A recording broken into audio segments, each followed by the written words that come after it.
तारो देखी काहे कन्या कुमारी अपने से भगव की सेंडिल उतारी का चाहिए। अरे छेड़ो तारो देखी काहे कन्या कुमारी अपने से भगव की सेंडिल उतारी। बाप खिसियाइल बाणे बाप माई पूछे कब उतरी पतोहिया तई में हम का करी। कल्लू को पल्लू से बांधोगी कहिया। का कहलो? कल्लू को पल्लू से बांधोगी कहिया। ना बबलो बांधोगी कहिया।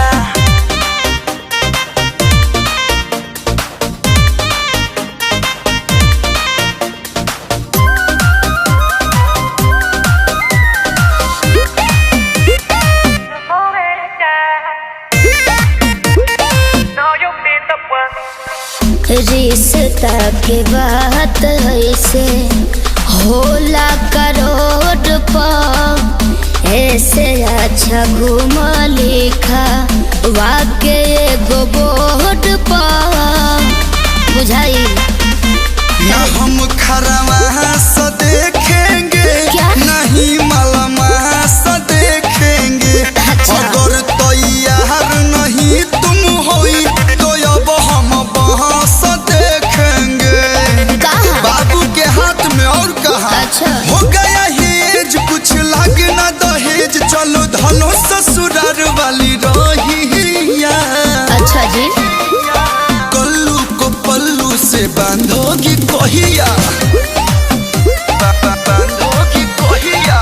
कल्लू को पल्लू से बांधोगी कहिया।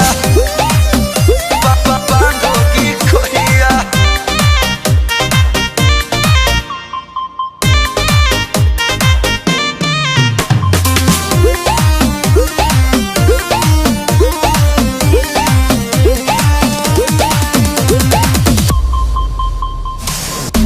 ऐसने मजाक पतोहरा कलू हम हसीला छने भर में करे कैसे जिंदगी के फसीला।